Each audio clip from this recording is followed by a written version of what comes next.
yang tidak hanya perlu cara belajar yang berbeda, tapi juga butuh pendampingan kita.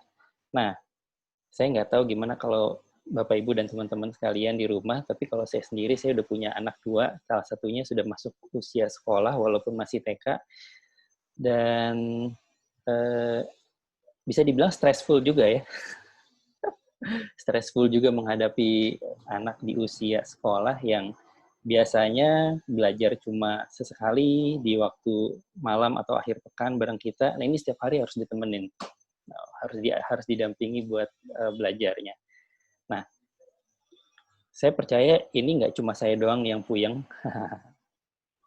Pasti ada teman-teman atau Bapak Ibu sekalian yang juga merasakan kegelisahan yang sama untuk belajar di rumah, mendampingi anak-anak kita atau adik-adik kita belajar di rumah, dan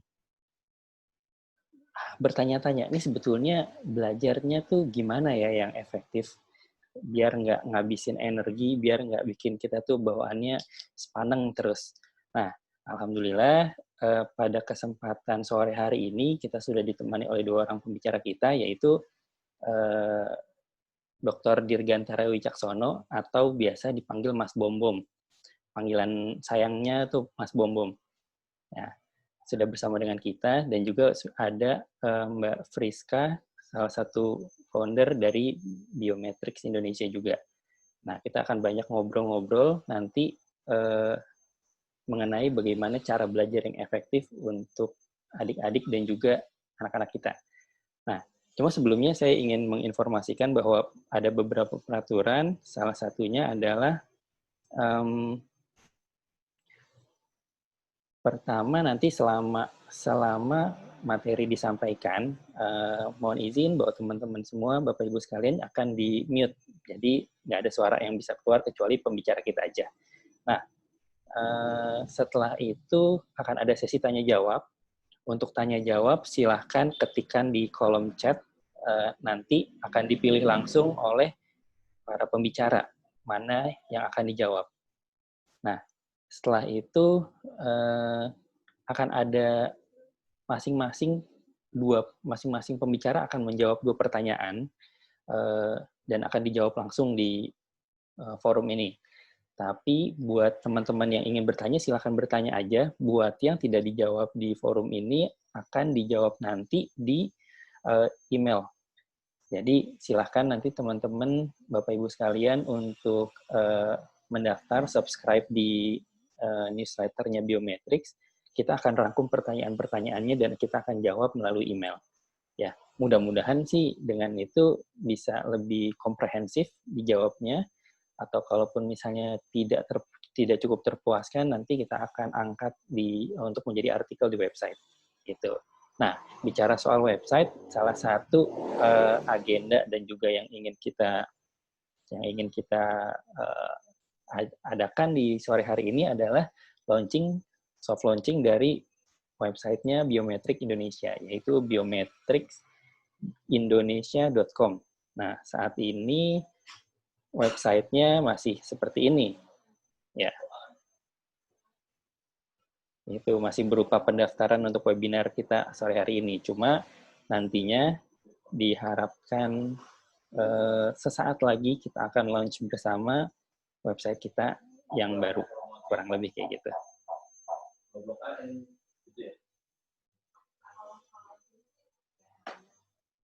Oke. Saya sambil menunggu pembicara kita siap, saya pengen sedikit baca-baca nih di kolom chat. Ada yang Assalamualaikum semuanya. Dari Tangerang. Oke, waalaikumsalam warahmatullahi wabarakatuh. Itu dia. Masya Allah, terima kasih. Ada sahabat saya ini, sahabat saya yang luar biasa. Padahal belum dipersilakan buat ngomong, udah ngomong. Mas Bombom, bagaimana kabarnya, Mas? Alhamdulillah, Bro Ivan. Baru banget nyampe. Oh ya, baru banget nyampe, alhamdulillah. Iya, karena tadi ini waktu si Nesya ngambil seragam SD, jadi udah masuk SD nih. Kita udah tua ya, Sob ya. Ya Allah. Siap. Lanjut, Pak Moderator. Oke, Silakan. kalau gitu, karena sepertinya Mas Bom sudah siap, gimana kalau misalnya kita persilakan untuk langsung aja menyampaikan materinya?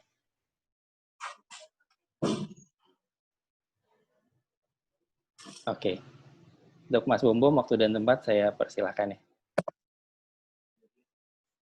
Baik, terima kasih. Oh, waalaikumsalam, itu dari Probolinggo, Masya Allah. Biasa sekali ya, di Probolinggo ya. Baik, sambil menunggu teman-teman lain yang mungkin akan bergabung bersama kita, di sini kita buka sama-sama ya. Terima kasih, mohon maaf tadi agak terasa buru-buru nih, baru selesai sholat tadi, karena baru banget nyampe dari SD Lab School Cibubur, karena baru selesai, baru selesai ngambil seragam ya. Walaupun pandemi ini ya, Bro Ivan ya. Jadi pandemi, jadi kita ya proses pembelajaran juga bagaimana bisa memaksimalkan proses pembelajaran di rumah ya. Baik, teman-teman yang sangat saya banggakan, Assalamualaikum warahmatullahi wabarakatuh. Alhamdulillahirabbil alamin. Assalatu wassalamu ala asrofil anbiya'i wal mursalin wa ala alihi washabbihi ajmain. Amma ba'du. Marilah kita panjatkan puja dan puji syukur kita kehadirat Allah Subhanahu wa taala beserta Nabi besar Muhammad sallallahu alaihi wasallam yang telah berupaya senantiasa dari zaman ke-8, abad ke-6 hingga abad ke-21 saat ini di era Liquid Society 4.0 yang sama-sama kita nikmati. Walaupun tahun 2020 ini kita sama-sama dikagetkan dengan polemik pandemi COVID-19 ya. Baik, terima kasih sahabat saya Irpa, saya manggilnya Bapak apa Bro ya? Saya manggil biasanya Bro ya. Iya, Bro Irfan yang luar biasa sebagai moderator kita hari ini. Terus sahabat saya juga pembicara yang kedua, bos dari Biometrik Indonesia ini, itu Pak Adis ya. Terus dan teman-teman, Masya Allah ini banyak yang harus saya sapa-sapa ini, luar biasa nih ya. Mbak Tari dari Palembang, Bu Lia, Masya Allah ini Bu Lia ini bosnya Atlantis School dari Mbak Tari Palembang. Terus kemudian ada Mas atau Pak Arifin, kepala sekolah SDIT Salman Al-Farizi ya. Baru kemarin kita jumpa ya. Terus kemudian ada Mbak Hevi yang selalu setia ini dimanapun selalu ada. Dan bosnya Mbak Frika, Mbak siapa namanya, Adis, ada suaminya ya, Mbak Adis ya. Iya, ini bos psikolog nih, di sini juga ada. Dan teman-teman semua yang sangat saya banggakan, yang mungkin mohon maaf tidak bisa saya sebutkan satu persatu karena tidak kelihatan wajahnya ya. Mungkin kalau kelihatan wajahnya, insya Allah bisa saya tampilkan. Baik, teman-teman langsung saja. Hari ini luar biasa di sore hari ini di Rabu ya. Kita akan membahas tentang bagaimana sih kita ini bisa sebagai orang tua gitu ya, dengan metode belajar di rumah aja, dengan metode normal atau bisa metode belajar normal baru, baik sebagai gurunya ataupun sebagai orang tuanya ya. Tentunya tadi ketika saya melihat, tadi barusan saya dari Lab School Cibubur, sekolah anak saya pertama nih, namanya Indonesia, nah saya yang pertama, Indonesia ini panggilannya Indonesia, 6 tahun setengah ya. Jadi insya Allah bulan tahun ini akan masuk ke SD. Di sana juga saya sempat beberapa discuss dengan ada Bapak Ibu gurunya, bagaimana nih gitu kan tadi tentang kesiapan atau masalah-masalah apa sih yang di hari ini.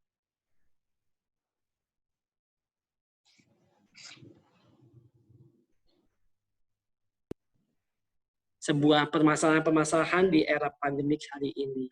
Baik, teman-teman langsung saja. Di sini metode belajar di rumah aja yang efektif di masa normal baru ya. Saya biasa dipanggil Bom. Bagi teman-teman yang baru kenal, sini founder BWK Teaching dan juga pembina guru YouTuber. Apa itu guru YouTuber? Nanti boleh sambil di searching di di YouTube, di channel YouTube Guru YouTuber yang memfasilitasi pemasaran-pemasaran yang ada. Dan yang terpenting di sini juga tadi Bro Ivan sudah memperkenalkan tentang biometrik ya. Nah, nanti kalau masalah kebiometrikan bagaimana untuk menganalisis potensial, intelijen, dan lain sebagainya nanti akan dijelaskan oleh sahabat saya Mbak Hadis. Oke, next up. Nah, teman-teman, di sini kita akan bahas tentang juga pasti normal dan pembelajaran, tatanan perilaku yang ditetapkan pada aktivitas pembelajaran di masa transisi. Saat ini kita masih masa transisi, teman-teman. Langsung next, boleh? Agar dipercepat saja. Teman-teman, bicara tentang desain atau pembelajaran yang bermutu di era new normal, di sini saya paparkan ada beberapa, yaitu perspektif pembelajaran di era new normal, pengolahan kebijakan khusus dari pusat, itu regulasi umumnya, tujuan pelaksanaan pembelajaran online, nah ini, tujuan pembelajaran online ini bisa online, bisa offline, itu offline-nya di bawah agak tutup itu, ya. Salah satunya ada transformasi pada kurikulum, proses pembelajaran dengan blended learning, dengan guru sebagai instructional designer, serta tercapainya mutu di era bermutu di era COVID-19.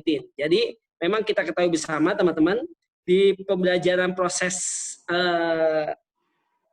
sampai saat ini ya di era new normal itu kita belum ketemu nih teman-teman, belum ketemu apa sih solusinya untuk kita dapat melewati pandemi tapi tanpa mengurangi esensial dari transformasi pedagogik. Nah, di dalam makna ini, menurut saya, di dalam skema ini yang saya buat, skema dalam new normal, ada proses pembelajaran blended learning, yaitu campuran. Apa sih blended learning, teman-teman? Campuran antara proses dari online serta tatap muka. Tatap muka dalam hal ini kita kenal istilahnya dengan synchronous learning. Jadi tatap muka itu dibagi dua, synchronous learning, bisa tatap muka langsung berhadapan di waktu yang sama, tempat yang sama, dan dengan langsung berhadapan secara langsung. Ada satu lagi synchronous learning tetapi dalam virtual. Jadi seperti sekarang ini kita synchronous learning tetapi dalam virtual ya. Itu. Nah, di dalam blended learning ini dicampur antara proses pembelajaran e-learning dengan juga proses tatap muka tadi. Teman-teman, kita sebagai orang tua, mungkin di sini banyak juga nih orang tua nih ada. Tadi ada sahabat-sahabat saya Pak Rifin, Bu Lia ya, terus Bu Tari tadi, apalagi Bu Adis ya, yang sudah punya banyak anak, biasa ya. Ini ada sahabat saya juga, ada Pak Ilo, terus ada Bu Rina ya, dan teman-teman yang lain. Kalau tidak menyebutkan nama mukanya saya nggak kelihatan, jadi saya nggak bisa sapa. Tapi pada dasarnya masing-masing itu pasti punya energisitas yang luar biasa untuk mensukseskan proses pembelajaran new normal. Salah satunya di balik itu tercapainya era mutu normal ini, bagaimana sih kita mendesainnya atau kita melaksanakan persiapannya, baik sebagai orang tua kah atau sebagai gurunya. Salah satunya sebagai orang tua kita harus mengenali nih bakat-bakat dari anak kita. Mau apain sih anak kita, mau seperti apa? Jangan-jangan kita inginkan dia menjadi seorang arsitek katakanlah gitu ya, atau seorang pengusaha. Anaknya punya fashion, memang fashionnya di influencer kan gitu kan. Nah, bagaimana kita dapat mengetahuinya? Nah, salah satunya nanti akan dijelaskan oleh Mbak Adis ya tentang bagaimana sih mengenal karakteristik dari peserta didik kita. Nah, teman-teman, di dalam era pembelajaran bermutu ini, coba kita akan masuk ke tahap selanjutnya. Next boleh. Bagaimana yang harus disiapkan, diupayanya siapkan untuk dalam seperti tema kita hari ini, yaitu metode belajar di rumah yang efektif, gitu ya, teman-teman. Jadi bicara tentang metode belajar di rumah yang efektif ini, apa sih belajar di rumah itu, teman-teman, gitu ya. Ini pasti teman-teman sudah tahu bersama karena sudah 3 bulan, 4 bulan ya teman-teman ya.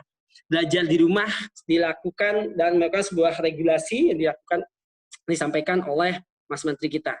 Belajar di rumah, pendekatan belajar yang melaksanakan kegiatan belajar mengenai pembelajaran jarak jauh. Dengan kegiatan ini, KBM terlaksana dan guru melaksanakan KBM serta mengikuti arahan dari gurunya. Jadi intinya kalau belajar di rumah ini ya guru dan murid ini melakukan interaksi, beraktivitas di tempatnya masing-masing. Dan pada dasarnya bahan ajarnya ini berbentuk digitalisasi. Kemarin saya baru saja pulang, teman-teman, tadi malam dari Kerawang, Kabupaten Kerawang. Memang sempat bertemu juga dengan kepala sekolah SD Selamat Al-Farisi ini, ada di grup sini, namanya Pak Arifin. Tapi sebelumnya saya ke Edu School atau Edu Tama School, itu sekolah teman saya, namanya Pak Jaja, itu di daerah Cilamaya.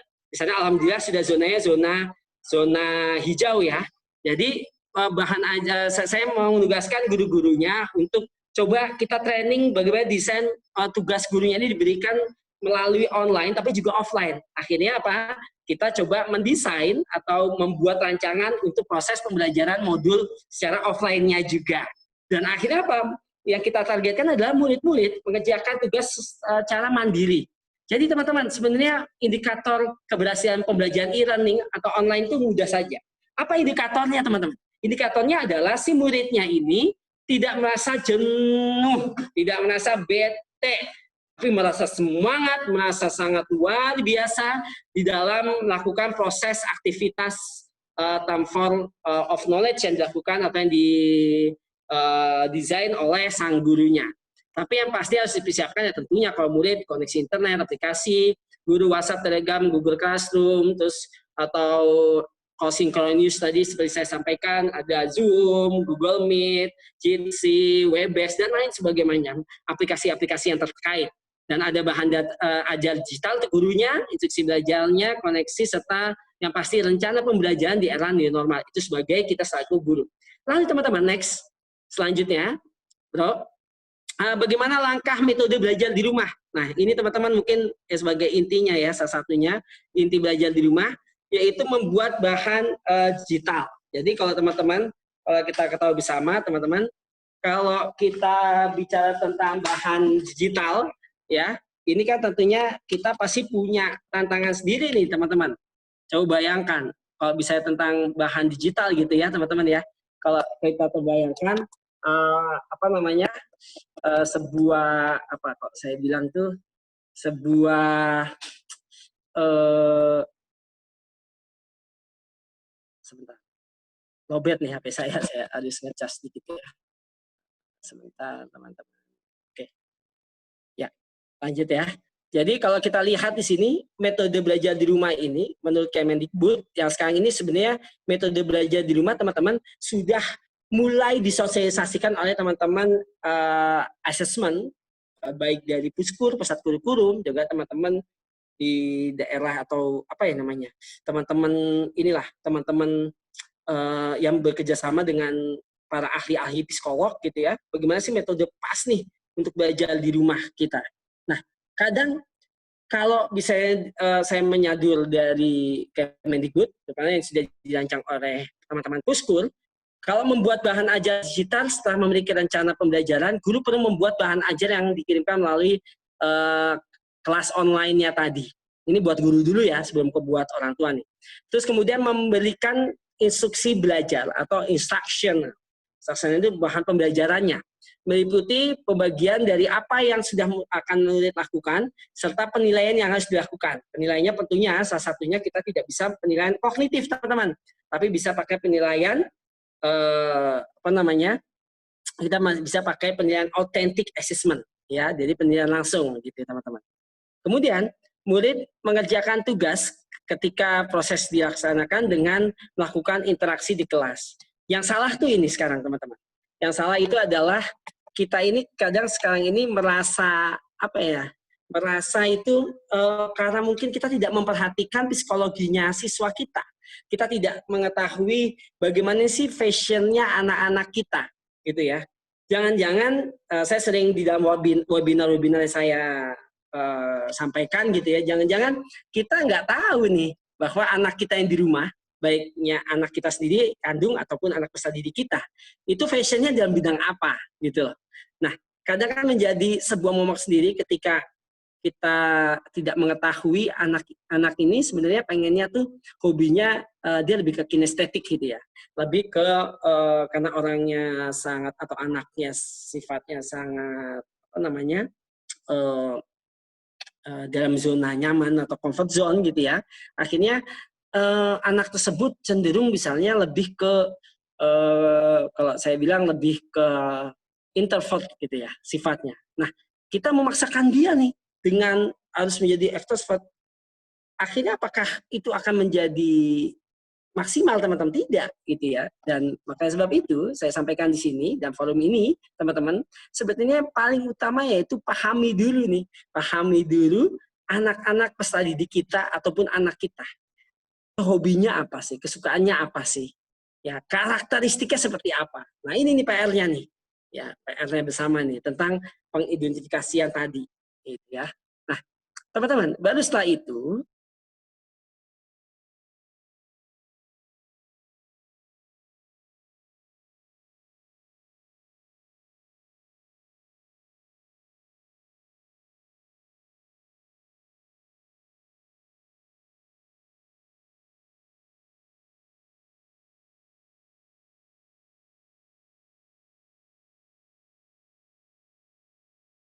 pembelajaran atau butuh bantuan kita selaku orang tua untuk membantu melangsungkan proses transfer of knowledge tadi yang dilakukan oleh tadinya sebelumnya. Kalau kita biasa serahkan ke sekolah, sekarang kan kembali lagi nih ke orang tua. Nah, ini menjadi hal yang sulit. Bagaimana nih solusinya? Oke, kita lihat di slide selanjutnya. Boleh, Bro? Ya, bagaimana orang tua mendampingi di rumah aja ya? Ini ya, teman-teman, tentunya kalau bisa di rumah aja ini kita mendampingi anak, wow, pokoknya ya jangankan Bapak Ibu, teman-teman nih, Bapak Ibu guru saja ya, yang udah notabene udah menjadi guru, pas waktu harus di WFH di rumah, si guru ini harus mendidik anaknya sendiri, gitu kan? Dan juga harus mendidik juga apa namanya anak orang lain gitu ya, bahasanya murid-muridnya dia itu, masya Allah kata teman-teman saya tuh banyak yang kelabakan gitu ya, banyak yang kelabakan, banyak yang merasa notabene itu apa kesulitan gitu ya teman-teman ya. Nah teman-teman, ternyata kalau untuk di apa namanya kalau untuk kata Bro Ivan katanya 5 menit lagi, siap. Kalau untuk bagaimana sih tips anak supaya betah di rumah ini? Nah, teman-teman, salah satunya teman-teman di dalam wabah ini, kalau kita memanfaatkan pembelajaran online, anak-anak kita ini langsung saja mungkin sukanya ini kan pasti handphone ya. Di jelas di apa tatanan abad 21 ini memang gadget memiliki peranan yang luar biasa signifikan gitu ya. Nah, kita bisa memanfaatkan video-video pembelajaran, gambar-gambar dari metode belajar. Jadi sesuaikan dengan kebutuhan belajar si anak. Anak kita usia berapa? Jadi tahapan perkembangannya, kalau menurut Piaget gitu ya, dalam tumbuh kembang anak di Golden Age itu salah satunya adalah bagaimana tahapan-tahapannya kita mengetahui nih teman-teman, mengetahui cocoknya usia berapa sih, cocoknya tahapan yang sebagaimana mereka dapat memahami tumbuh kembang dari anak tersebut. Nah, kadang teman-teman, ketika kita memberikan handphone, contoh gini, anak-anak PAUD ini, kalau menurut saya, boleh kita, anak SD kelas rendah gitu ya, boleh kita berikan gamification namanya teman-teman. Jadi, pembelajaran tetapi berbasis game.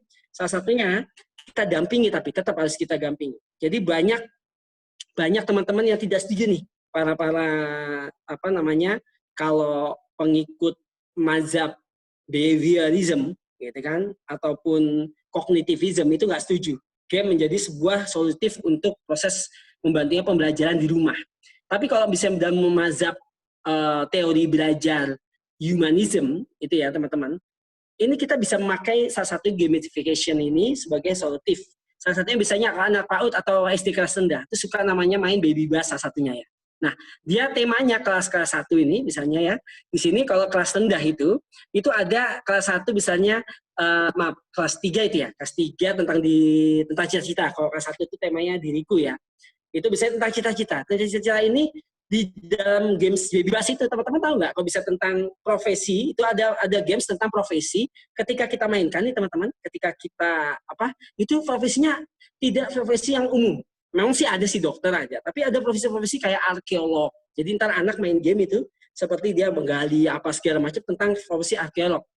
Terus ada profesi-profesi tentang biasa kalau pemadam gitu ya, terus atau bisa tentang dokter yang lain sebagainya. Tapi itu paling tidak bisa membuat anak secara fun untuk belajar, bermain games gitu, tapi juga dengan belajar. Tapi satu, semua harus perlu desain, semua harus perancangan. Jadi kita dampingi. Nah, ini mainnya 2 kali aja ya, bisa gitu. Jangan sampai tulisan, terus kalau bisa ngelengah segala macam, kita alihkan kepada permainan yang lain. Tapi pada saat pada poin intinya adalah teman-teman, kita harus membuat jadwal gitu ya, dan jadwalnya ini fleksibel dan kita harus berkoordinasi dengan gurunya gitu ya. Jadi kalau kita membuat jadwal, teman-teman, banyak mungkin orang tua sekarang sudah memberlakukan boleh nih megang gadget boleh megang gadget tapi harus ada waktunya nih, jam berapa sampai jam berapa boleh megang gadget kan gitu kan, atau tidak dan sebagainya itu. Nah, orang tua di sini harus bersanding sama anak. Jadi ketika misalnya orang tua bekerja di sini, ada kedua aktivitas bersandingan di sini, coba harus ada yang mendampingi. Salah satu mendampinginya itu yang kita lakukan di teman-teman BPK Teaching itu salah satu mendampingi tetangga-tetangga sekitar gitu ya, teman-teman. Nah, salah satu teman-teman, kita harus menyisipkan waktu sebagai orang tua untuk bermain bersama anak dan belajar bersama anak. Jadi pagi-pagi itu kalau kita sebelum berangkat bekerja, kalau teman-teman yang sudah tidak work from home tapi harus langsung ke office gitu ya, bisa main nih sama anak-anak, bermain gitu ya. Terus pilih permainan edukasi yang membantu imajinasi. Salah satunya ada namanya playmat itu ya, playmat gitu. Ada nggak nih teman saya di sini nih yang punya usaha playmat itu ya. Ada usaha playmat, jadi pakai ular tangga, terus lompat-lompatan yang pakai kayak spanduk besar itu ya, itu dimainkan secara senang dan secara bergembira mereka untuk melaksanakan permainan-permainan tersebut. Nah, ini ternyata teman-teman bisa menjadi solutif juga loh dalam proses belajar di rumah. Jadi kita menemani setelah kedekatan emosional kepada anak ini, bisa kita bangun dengan kedekatan emosional, kesukaannya anak kita ini apa, dan juga kesukaannya orang tuanya tentunya ya. Jadi komunikasi yang terbangun insya Allah ini akan membangun juga proses interaksi transform of pedagogik ya. Jadi pedagogical mindedness terhadap anak ataupun dari orang tuanya. Dan satu lagi teman-teman, di dalam proses bagaimana tips membuat anak belajar di rumah gitu ya teman-teman ya. Terus anak-anak juga bisa metodenya seperti apa sih? Intinya satu, pahami dulu, analisis dulu hobinya anak kita, kesenangannya anak kita, terus kemudian bagaimana kita mengatur waktu antara itu semua.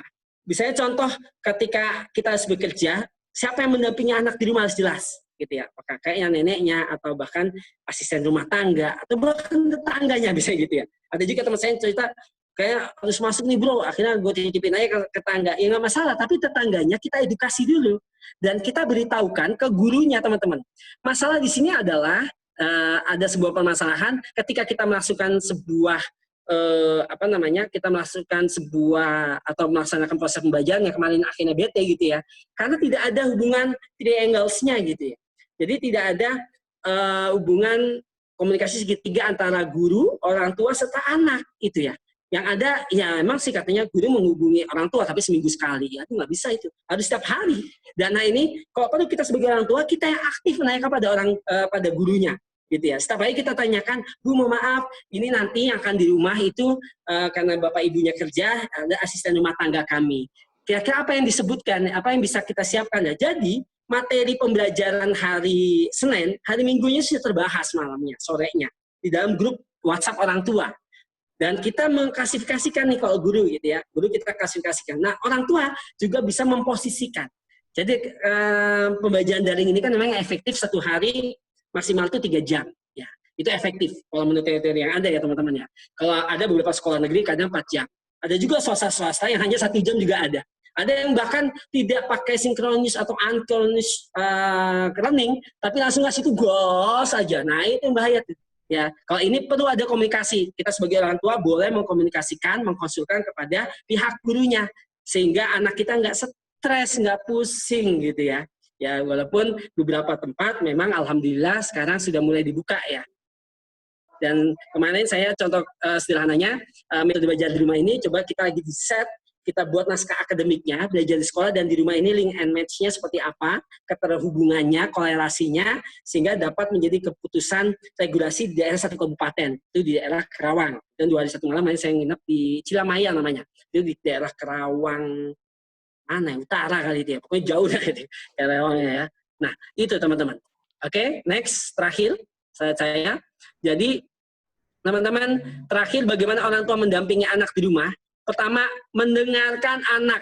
Ya, kita listening dulu lah. Anak ini maunya seperti apa sih, gitu ya.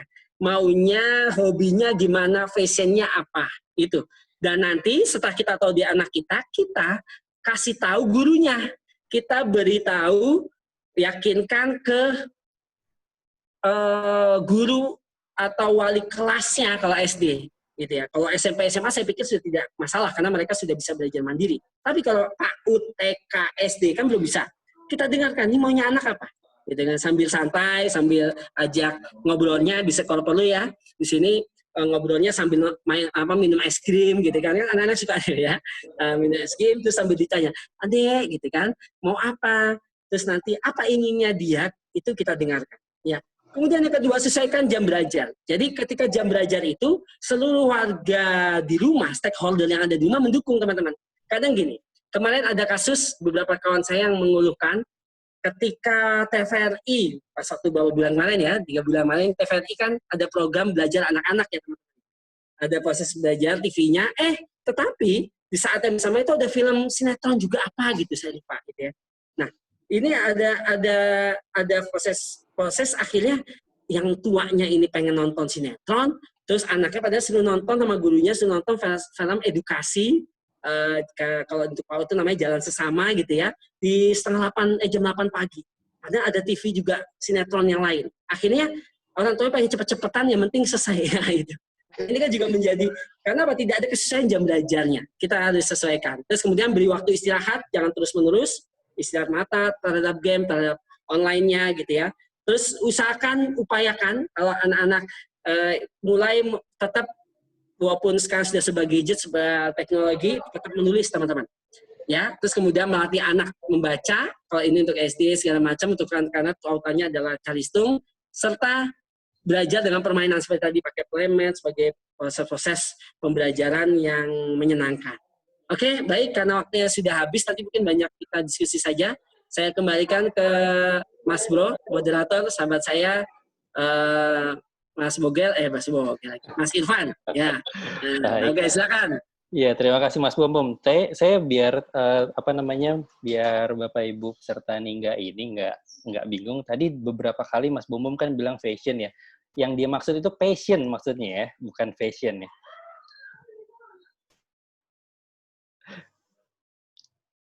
Loh, di mute Mas Bom. Iya, betul sekali. Passionnya, jadi keinginannya apa gitu ya. Bukan fashion bajunya. Kalau fashion bajunya mah itu ada di sini ada Ibu Tari tuh. Ntar dia passionnya ini ya. Oh, Bu Vina juga tuh ya. Oke, lanjut. Lalu kita juga saat ini sudah ada Mbak Friska nih. Mbak Friska, gimana kabarnya, Mbak? Baik, hai Bom. Baik. Dis, ya Allah, nih ada nih sama mantannya. Bukan mantan lu ya, Gel ya. Mantannya. Ada istrinya lagi nih. Ada Vina ternyata ya. Ada kita luruskan dulu nih, yang nonton banyak. Iya. Teman-teman, sebagai informasi, kita ini satu SMP ya, teman-teman ya. Jadi di sini banyak nih. Kita ini kalau Irfan sampai sahabat baik saya ya, dulu ketua kelas saya SMP yang sering saya contekin gitu ya. Oke. Zaman dulu. Terus jadi kalau misalnya saya suka ngasih ya kalau misalnya dulunya saya suka ngasih contekan, tapi sekarang yang gelarnya dokter justru Mas Bom gitu ya. Nah, itu bisa diukur mungkin pakai biometrik tuh, ya kan gitu, ya kan Bro? Pakai biometrik bisa nggak tuh diukur? Nah, kita tunggu nih. Silakan Dis. Bisa diatur. Halo, Bom ini dari dulu emang heboh banget ya. Ya udah nggak ketemu berapa tahun ya, Bom? Udah nggak ketemu 10 tahun kayak. Reuni kemarin kita ketemu ya. Masih heboh juga sih gitu. Jadi emang dia kayak gini nih gayanya nih. Oke. Udah gantian ya, Bom ya. Langsung aja Mbak Friska, kita persilahkan. Oke, halo, ini saya Friska. Tadi udah dikenalin juga sedikit sama Bom Bom. Tadi udah nyimak juga apa yang disampaikan sama Bom Bom dengan sangat berapi-api itu ya. Padahal dia baru pulang, tapi tenaganya nggak habis-habis. Emang kayak gitu sih dia itu. Ini mahasiswanya kalau di kelas kayak gimana ya, Bom ya? Katanya sih dia ngakunya dia tuh kalau di kelas punya pesona gitu. Ya berhubung kita nggak pernah diajar, nggak tahu ya. Oke, tadi Bom Bom ngebahas tentang, karena Bom Bom juga background-nya tadi pendidikan ya Bom ya. Tadi memang teknis pendidikan itu memang banyak banget. Di sini juga banyak teman-teman guru dan banyak juga teman-teman orang tua nih. Nah, tadi itu ada yang menarik nih pas Bom Bom bilang tentang metode, tentang apa aja alat-alat yang diperluin gitu. Tapi ada pertanyaannya gini ya, banyak pertanyaan. Kebetulan saya punya anak juga, anak saya dua-duanya udah sekolah dari rumah. Sekarang sih udah enggak ya, karena udah selesai UAS, tapi bulan-bulan lalu itu cukup bikin semaneng juga gitu, dan saya terhubung juga sama ibu-ibu kelas, semua ibu-ibu, dan rasanya kayaknya semua curhatannya sama, stres banget ya anak sekolah di rumah gitu. Padahal kalau tadi dengar Bom Bom cerita, sebenarnya yang stres nggak orang tua juga ya Bom, guru juga ikut stres ya, karena kan tadi memang belum pernah ada pembelajaran jarak jauh dalam metode pendidikan gitu, dan ini baru mau nggak mau harus ini gitu. Nah terus saya jadi pertanyaan besarnya kan, kalau metodenya udah sama, tapi kok output ke anaknya beda ya gitu. Sama-sama dikasih fasilitas belajar yang sama, alat yang sama, tapi kok bisa output ke anaknya itu berbeda gitu. Padahal udah menarik, udah atraktif, udah asik, tapi kok level stres ibunya masih sama juga gitu. Nah, jadi saya mau ngasih satu perspektif yang mungkin berbeda. Kalau tadi Bom Bom dari sisi pendidikan, saya coba kasih perspektif dari sisi psikologinya gitu. Ini kita udah bisa share screen ya, Van? Ya, silakan. Kayak nggak bisa deh, Van. Harus di share screen. Oke, dah, silakan. Dibuka. Sudah? Coba. Oke, udah. Kelihatan? Ya. Oke. Jadi saya coba mau kasih dari sudut pandang psikologisnya untuk menjawab pertanyaan-pertanyaan kayak, kenapa ya gue kayak emosi banget anak ada di rumah gitu, atau ini tuh harusnya gimana sih belajarnya kok anak nggak ngerti-ngerti gitu, ini kok gimana sih anak gue nggak mau ngerjain gitu. Jadi ini kan ada dua manusia yang berbeda ya, antara ibu sama anak gitu. Kadang kita tuh cuma fokusnya gimana ya anak gue bisa gitu, tapi lupa emang gue sendiri sebetulnya mentally udah siap belum gitu. Gue sendiri tuh mentally udah tahu belum sih gue tuh kayak apa gitu. Itu yang banyak orang tua tuh suka kelewatan gitu dalam hal itu. Jadi mereka cuma fokus gimana sih caranya anak ini bisa ngerjain pembelajaran jarak jauh dan selesai gitu. Padahal tadi Bom Bom bilang juga sebetulnya kita lagi nggak ngukur aspek kognitif ya. Kita cuma lagi ngukur, kita lagi nggak ngukur aspek kognitif, tapi gimana caranya pembelajaran ini cuma berjalan aja dengan baik gitu.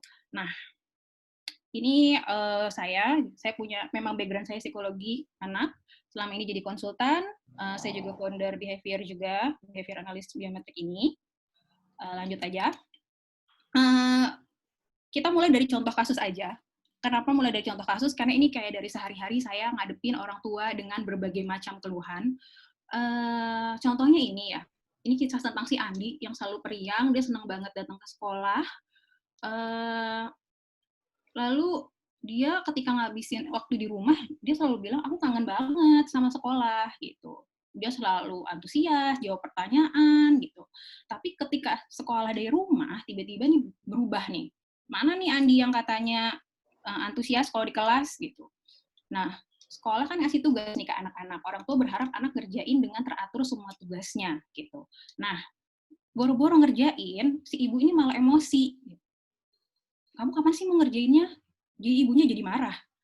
Kenapa anaknya nggak selesai ngerjain? Dan ini kayaknya fenomena ini banyak banget ya, ketika anak nggak bisa ngerjain tugas sesuai sama apa yang diberikan oleh guru atau pada jam yang ditentukan oleh gurunya.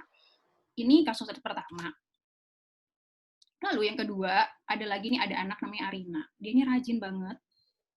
Nggak ada komplain tentang sikap dia di kelas. Tapi sayangnya pada saat dia harus sekolah di rumah, orang tuanya juga belajar di rumah, jadi nggak ada yang nemenin dia belajar. Ibunya cuma bilang ya nanti kalau sempet ibu temenin. Nah dia tuh malah sedih karena setiap Zoom itu dia nggak bisa ngerjain tugas karena harus ngalah sama orang tuanya. Ini juga banyak kasus-kasus kayak gini. Nah, si Arina ini jadi cemas, terus dia jadi bingung harusnya kayak gimana. Lalu yang berikutnya ada anak nih, namanya Dani. Dia ini tidak sabar, Dani maunya tuh langsung menuju hasilnya. Jadi ketika ibunya bilang pelan-pelan aja ngerjainnya, yang penting bisa selesai. Lalu ada juga anak yang diminta ngerjain tapi malah nyari jawabannya di Google gitu, atau pakai kalkulator biar cepet. Jadi memang kasus pembelajaran anak di rumah ini banyak banget macamnya yang akhirnya memicu orang tua harusnya kayak gimana sih gitu. Nah, coba kita lihat lebih jauh. Kita mungkin kenal ya banyak cara menganalisa kepribadian, ada yang mungkin tahu MBTI gitu, ada yang tahu apa lagi ya, mungkin semacam kayak punyanya Galen, teori Galen, sanguinis, melankolis, pragmatis gitu. Nah, ada satu pengelompokan kepribadian yang cukup fenomenal, namanya DISC. Kalau teman-teman di sini ada yang kerjanya di kantoran, pernah ngejalanin psikotes. Biasanya psikotes yang dipakai psikotes ini. Jadi outputnya adalah DISC ini. Misalnya ketika orang karakternya D, berarti penempatannya cocoknya di mana. Orang karakter I, penempatannya cocok di mana. Begitu juga tiap karakter ini punya penempatan yang berbeda-beda. Itu biasanya untuk kantor-kantor tertentu yang mereka memang punya staff yang banyak dan punya bidang yang banyak. Dan mereka punya ekspektasi tinggi setiap orang ditempatkan pada bidang yang cocok sama kepribadian. Ini umurnya udah puluhan tahun lah ya, dari tahun 1960-an gitu. Nah, karena memang ini tes sudah banyak digunakan, lalu ada satu lembaga yang mengembangkan, jadi lembaganya ini dari Singapura, dia mengembangkan, sebetulnya di DISC ini bisa diturunin nggak sih? Misalnya, orang yang dominans, bisa nggak sih kita coba, kita coba gali lagi, kita coba cari lagi penelitiannya secara ilmiah, mereka ini kalau jadi parents, akan jadi parents yang kayak gimana? Selama ini kan dia banyak dikembangkan dalam bidang industri, psikologi industri, gimana mereka ditempatkan dalam dunia kerja gitu. Nah, lalu dikembangkanlah sama mereka. Ini kalau diteliti ini kalau orang dominan kalau jadi parents kayak gimana ya? Atau ini kalau orang dominan kalau gaya berkomunikasinya kayak gimana ya?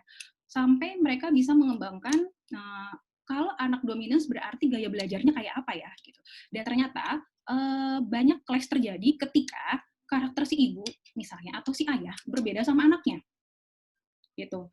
Bisa jadi satu metode efektif ke anak itu tapi nggak efektif ke anak lain gitu. Ada satu ibu yang efektif ngajarin satu anak tapi ternyata nggak berlaku sama ibu lain gitu.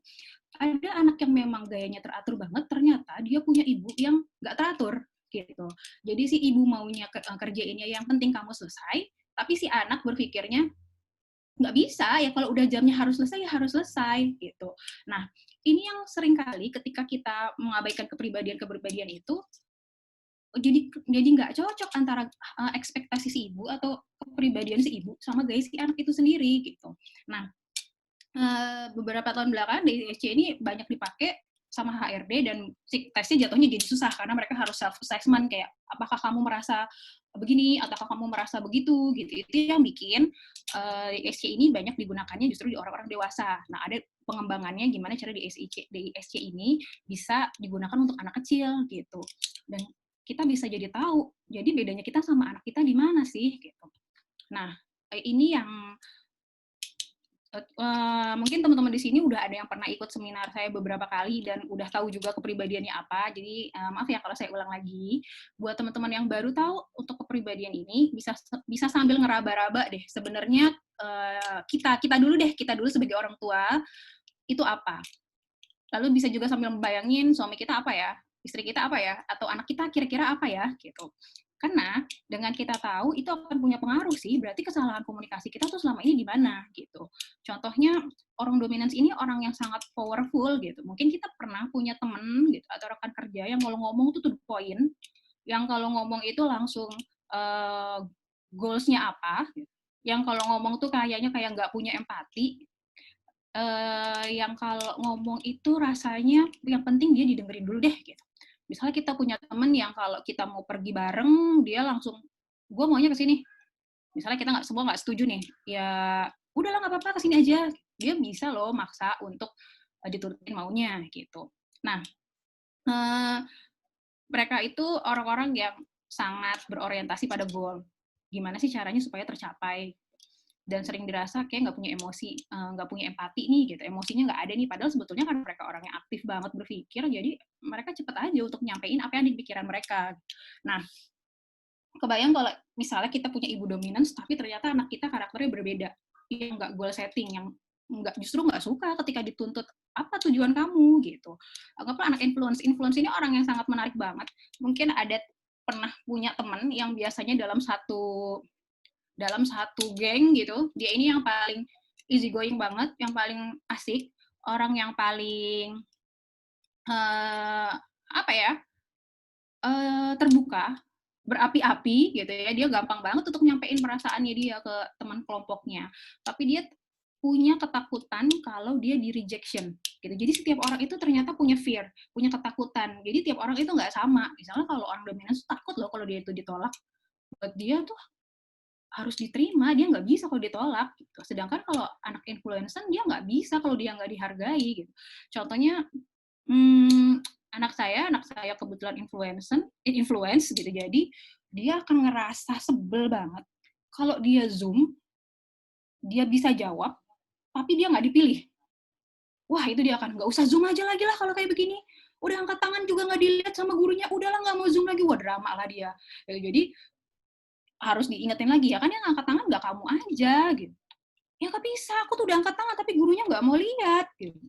Jadi ngerasa kecewa banget kalau dia tuh di rejection apa yang dia bisa gitu. Sedangkan buat kita yang orang tuanya nggak influence ngerasa ya apa pentingnya juga sih ngejawab kayak gitu kan, ngerasanya kita punya preferensi yang berbeda, tapi ternyata dia butuh banget untuk di recognition gitu.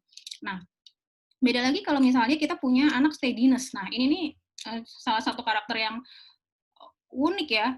Tapi dari semua, jadi dari 4 karakter ini, memang populasi terbesar di bumi adalah orang-orang steadiness. Orang steadiness itu menempati posisi paling tinggi, paling banyak di bumi. Dia ini orang-orang yang sangat suka harmoni, orang suka yang aman, mereka nggak suka sama perubahan yang mendadak, mereka nggak suka sama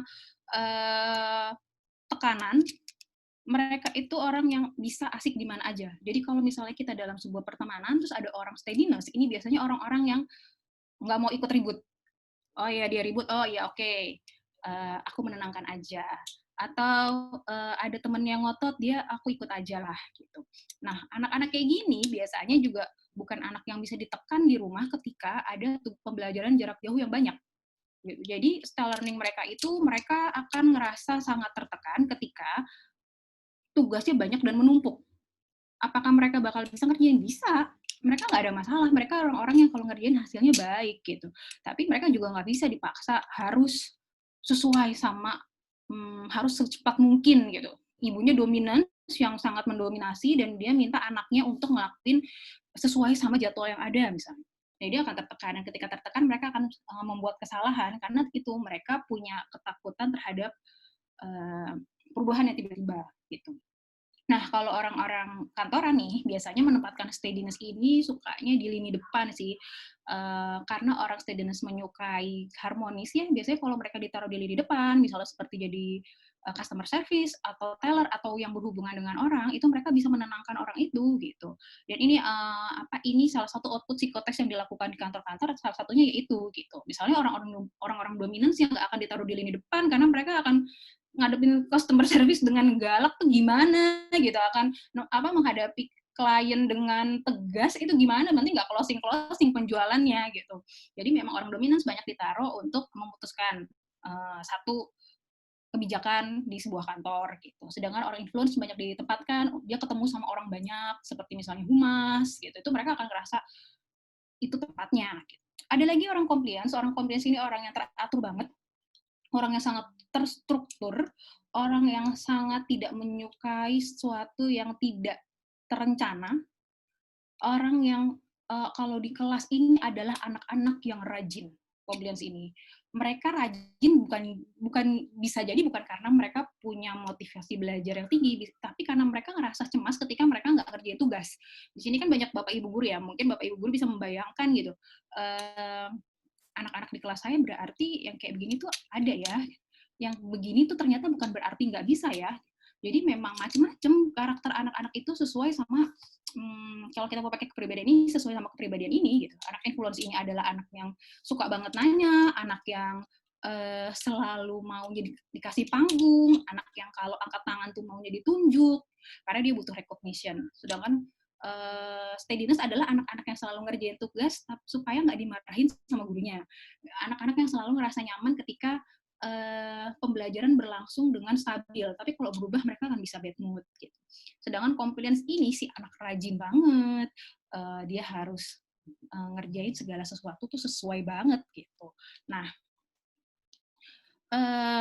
ternyata karakter ini punya pengaruh banget terhadap bagaimana interaksi orang tua sama anak. Bisa jadi yang bikin kita stres, karena karakter kita gimana, kita punya ekspektasi sendiri, kita punya gaya sendiri, dan kita berpikir bahwa anak kita punya gaya yang sama gitu. Contohnya si influencer, mereka nggak bisa kita minta untuk kamu harus ngerjain ini sampai selesai.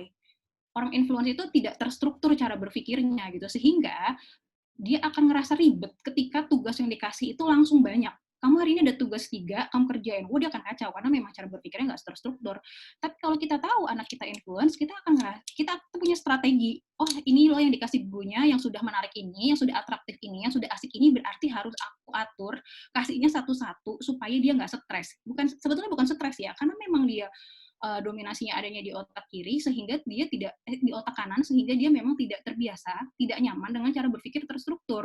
Jadi ketika kita paksa untuk berpikir terstruktur, dia jadi kacau. Tapi bukan berarti dia nggak bisa. Mereka adalah empat kepribadian ini bisa tetap jadi orang sukses kalau kita kasih kesempatannya. Kadang mereka tidak jadi bersinar dan tidak jadi versi terbaik ya karena kesempatannya nggak kita kasih gitu. Contohnya kita nggak tahu kalau dia itu sebetulnya anak influence yang suka sekali punya hubungan relasi sosial, suka sekali dipuji, takut banget ditolak, dan kita memperlakukan dia seperti kita mau memperlakukan diri kita sendiri gitu. Dia kan jadi kacau. Si anak jadi ngerasa kenapa tugasnya jadi banyak banget, kenapa aku harus ngerjain semua, kenapa setelah dikerjain semua aku nggak dipuji gitu. Dan jadi si anak ini nggak bisa jadi versi terbaiknya dia gitu. Dengan kita tahu apa sih kebutuhannya dia, kebutuhan psikologisnya dia, kita jadi tahu, oh iya, oke, berarti dia memang nggak boleh dikasih beban yang terus-menerus. Oh iya, berarti, atau ketika anaknya compliance, oh iya, berarti saya harus ngikutin cara berpikir dia yang runut. Saya nggak bisa tiba-tiba ngerubah, ya udah kerjain yang mana aja dulu, ya udah deh mama nggak temenin, ya udah kamu kumpulinnya besok, ya udah nanti kalau mama sempet aja lah. Gitu. Itu akan ngerasa dia kacau gitu. Nah, hasil ini biasanya memang nggak pernah berubah dari dewasa. Ya ini cukup menggambarkan. Jadi apakah satu manusia itu hanya punya satu karakter dominan, satu karakter yang mendominasi? Enggak. 3 karakter lainnya pasti ngikutin. Tapi beda-beda tiap orang. Justru ketika satu orang cuma punya satu dominasi, ya itu justru jadi kacau. Contohnya kita ngelihat grafik ini. Ini ada dominance di atas, ada influence, steadiness, satu lagi sini ada compliance. Nah, kita lihat garisnya. Ini tuh garisnya di steadiness, berarti ini kan salah satu output seseorang ya.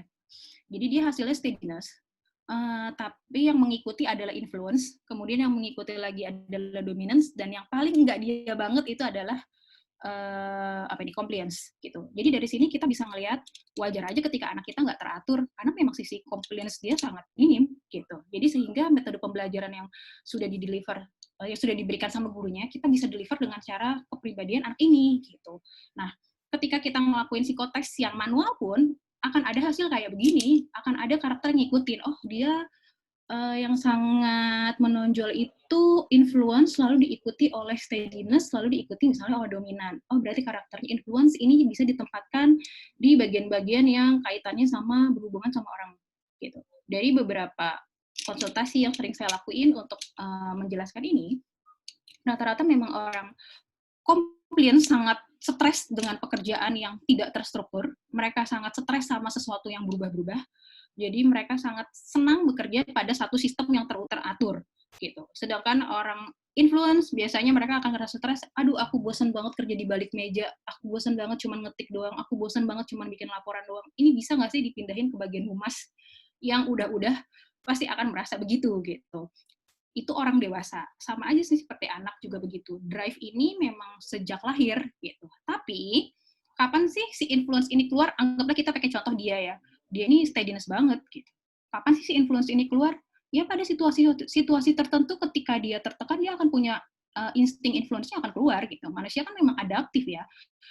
Ketika dia ada dalam satu situasi yang aduh gue lagi ngumpul sama temen gue, oh berarti gue harus asik nih, oh berarti gue harus lebih terbuka nih, oke sisi influence gue akan keluar gitu. Dan sisi yang keluar itu adalah sisi yang biasanya mengikuti di urutan keduanya gitu. Dan orang ini akan susah sekali untuk berpikir terstruktur ya karena itu tadi komplainnya sangat jauh banget gitu. Nah, dari KP ini kita jadi tahu sih sebetulnya udah bener belum sih kita ngajarin anak kita gitu. Ini salah satu penjabarannya. Ini saya nggak kelihatan. Oh, ini si dominans.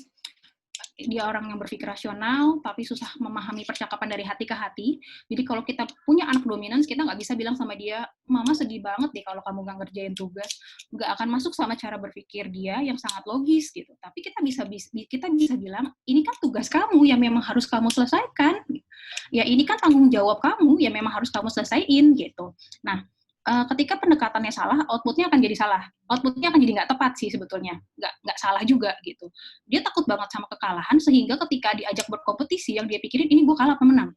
Gitu. Mungkin kita punya anak dominans yang susah banget dijorokin buat ikut lomba. Gitu. Karena dia akan ngerasa, gue kalah apa menang. Gitu. Oh ya, dari 4 ini, yang paling langka di dunia itu adalah dominance sama compliance. Tapi ya bener juga sih, kebayang kalau satu bumi isinya banyak orang dominance, kayak apa kan, berarti banyak banget hit. Banyak banget ya Hitler lainnya gitu, bakal ribut kan bumi ini gitu.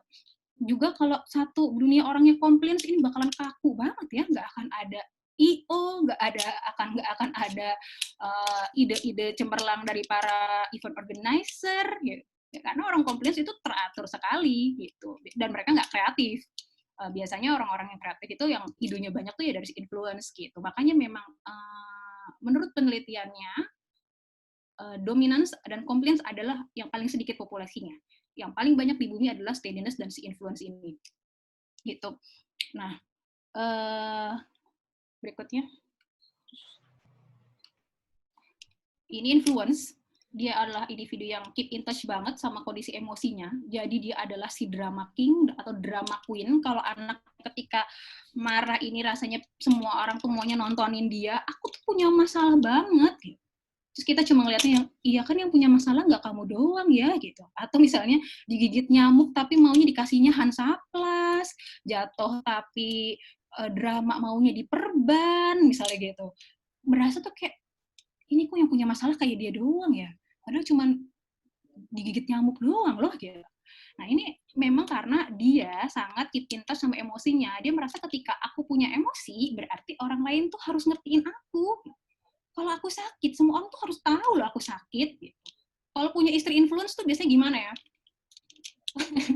Mungkin suaminya bakal diributin, aku nggak mau kerja, kasihan anak aku. Ya udah resign. Tapi aku nggak bisa resign. Udah drama banget deh pokoknya. Gitu. Betul. Jadi, ada yang curhat. Nggak curhat, cuma membenarkan aja. Membetulkan aja ya. Bapak anaknya, istrinya bukan influence ya Pak ya? Nggak tahu juga. Sepertinya begitu. Sepertinya gitu. Itu jadi, dia merasa bahwa dia adalah pusat dunia ketika dia ngerasa dia lagi tidak nyaman gitu.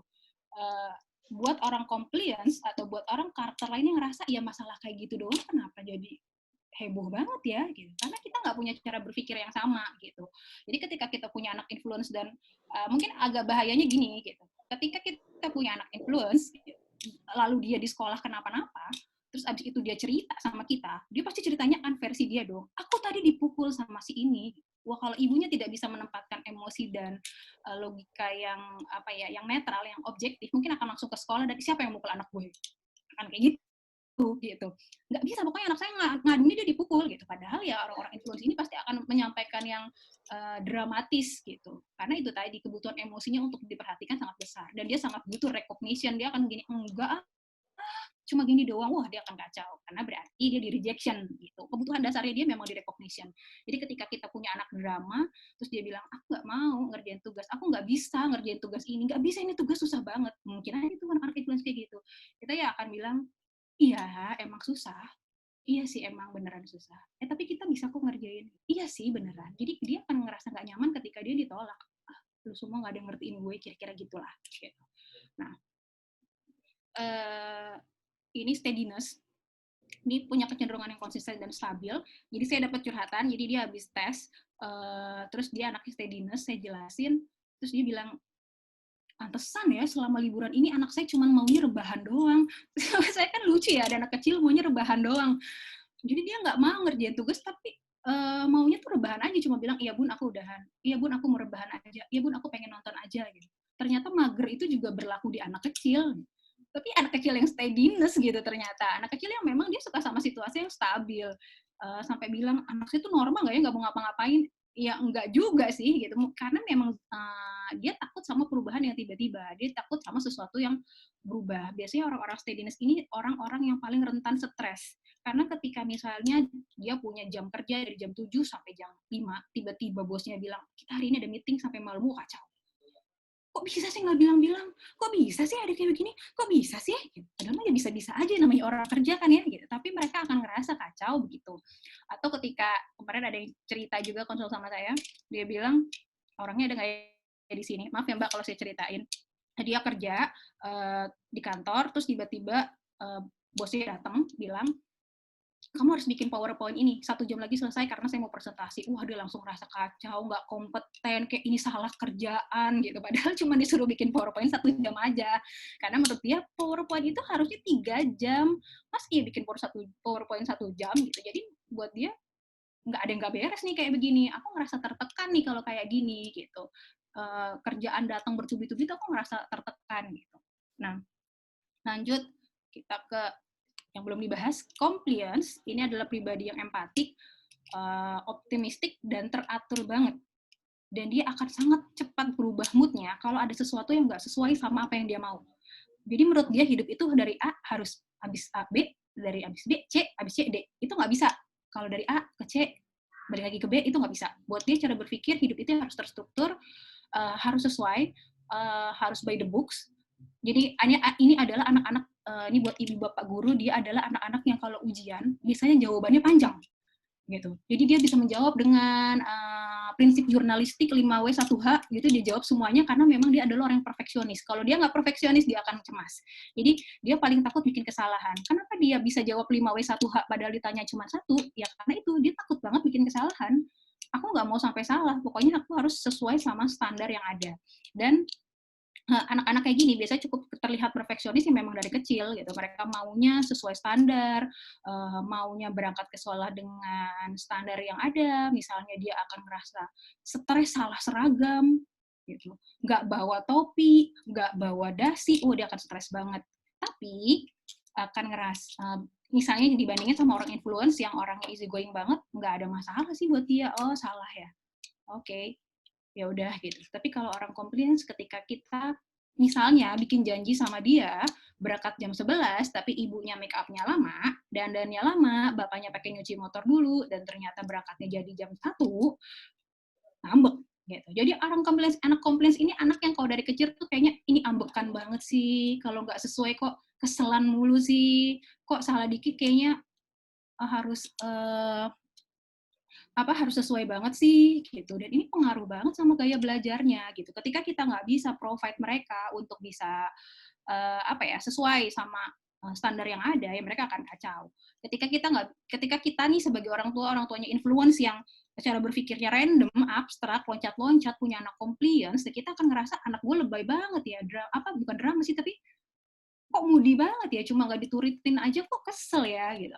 Kok semua harus sesuai ya gitu. Kita ngerasa kalau dia terlalu rigid, tapi sebetulnya kitanya yang punya kepribadian beda gitu. Kalau kitanya mungkin karakternya sama dengan anak, mungkin kita bisa bisa ngerasain kegelisahannya dia gitu. Jadi kan sebenarnya kita bicara tentang kegelisahan ya. Oke, jadi saya nggak mau panjang-panjang sih. Intinya ini sebetulnya slide-nya masih panjang, tapi berhubung kayaknya waktunya nggak panjang, mudah-mudahan kita bisa ngobrol lebih banyak lagi. Jadi saya cuma mau memaparkan bahwa bisa jadi ketika kita stres, ngadepin anak, problemnya bukan di metodenya lagi. Bisa jadi apa yang tadi disampaikan sama Bombong tuh metodenya udah kita sampaikan. Bisa jadi guru juga udah ngirim alat pembelajarannya dari rumah. Bisa jadi semua udah tersedia di rumah, tapi kenapa kita masih stres? Bisa jadi ya karena memang nggak match aja cara kita ngajarin dengan kepribadian si anak. Nggak cocok antara kepribadian kita, drive kita, sama drive-nya si anak gitu. Jadi, clash aja di situ. Kita ngerasa bahwa udah cukup, semuanya disediain, tapi kenapa dia masih nggak mau ya? Atau kita udah berusaha bilang kalau kita itu nggak punya waktu, tapi kan si anak masih ngambek ya. Jadi ketika kita paham kebutuhan si anak apa, itu akan sangat mengurangi rentan stres kita sih. Dan yang harus ngalah pasti orang tua lah gitu. Ketika misalnya kita udah sama-sama tahu yang ngalah ya orang tua, masa anaknya disuruh ngalah? Nggak bisa, karena ibu ini compliant, kamu influencer, kamu harus nurut sama ibu. Kan ibu compliance, gitu kan. Masa kita yang minta anak ngalah gitu. Jadi paling nggak kita bisa damai lah kalau oke, berarti yang standarnya ketinggian tuh gue. Berarti yang maunya sempurna tuh gue. Tapi anakku tuh nggak bisa. Berarti aku yang harus ngasih tugas dengan modifikasi yang lain gitu. Ini Oke, ini karena semua sumbernya memang bahasa Inggris, jadi ada banyak yang saya belum terjemahin, gitu. Karena memang ini semua hasil riset dari Singapura dan Inggris. Jadi setiap bulan saya akan dapat penelitian, mereka ngembangin apa lagi, misalnya kayak bulan lalu mereka kasih gaya belajar, bulan ini mereka ngeriset lagi tentang parenting style, contohnya bulan depan mereka communication style, bulan depan lagi mereka bisa kirim stress level, apa sih yang bikin stres tiap karakter ini gitu. Mereka bisa jelasin blind spot apa sih yang nggak kelihatan dari karakter kita gitu. Nah ini cukup saya kasih gambar aja. Ini apa sih? Saya nggak bisa lihat. Oke. Jadi ini kan kita bacanya kayak jarum jam ya. DISC itu kan urut tapi cara bacanya kayak jarum jam. Jadi ini D, I, ini S, C. Di sini bisa lihat gimana orang dominans itu sangat otak kiri banget. Dia analyzing banget, theorizing banget, quantifying banget, logical processing banget gitu. Jadi semua harus berdasarkan masuk sama logika dia gitu. Biasanya punya anak-anak dominans ini pertanyaannya suka ajaib gitu. Kayak kenapa sih kita tuh harus sholat? Kenapa ada orang yang pakai jilbab tapi nggak ada yang pakai jilbab gitu? Pokoknya saya sering dikasih kejutan-kejutan sama pertanyaan-pertanyaan yang sangat mendalam dan filosofis biasanya, karena memang dia punya logical processing yang sangat bagus banget. Sedangkan si anak influence ini, anak yang exploring, discovering, synthesizing, conceptualizing, biasanya mereka nggak terlalu dalam, tapi mereka explore. Mereka itu bukan anak yang bisa diajak berpikir dalam, karena buat mereka nggak penting-penting banget berpikir dalam, tapi yang penting exploring aja, gitu. Nggak perlu aku diajarin filosofi, aku nggak masuk kayak begitu. Nggak menyenangkan, tapi akan lebih menyenangkan ketika kita explore yuk bisa ngerjain apa, ideku apa, gitu. Nah, sedangkan anak yang tipe steadiness ini, mereka harus ngerasain tenang, nyaman, damai, baru mereka bisa belajar. Dan mereka orang-orang yang sangat berempati, orang steadiness ini, orang yang sangat berempati, dan kadang-kadang mereka mau ngerjain sesuatu supaya orang lain senang. Jadi kalau kita punya anak steadiness, biasanya mereka anak baik, gitu. Anak yang ikutin aja deh, mau ibunya apa, gitu. Atau, ya deh aku nurut aja. Oh sama ibu disuruh masuk pesantren, ya udah deh nggak apa-apa, gitu. Anak-anak yang jarang sekali melakukan penolakan, karena prinsip hidupnya adalah gimana caranya aku harmoni. Jadi si internalizing feeling ini tuh sangat dominan sekali sama mereka, gitu. Jadi kalau kita guru, kebetulan saya juga dulu pernah jadi guru, biasanya anak steadiness ini adalah anak-anak yang nurut kalau di kelas. Enak gitu loh kalau satu kelas isinya steadiness semua.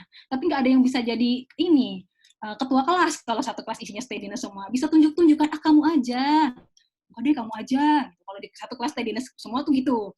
Nah, kalau satu kelas isinya dominan semua, semuanya pengen jadi kepala sekolah malah, bukan ketua kelas lagi. Nah, kalau satu kelas isinya si compliance ini, si organizing, si sequencing, evaluating, practicing, nggak akan ada yang boleh bayar uang kas telat.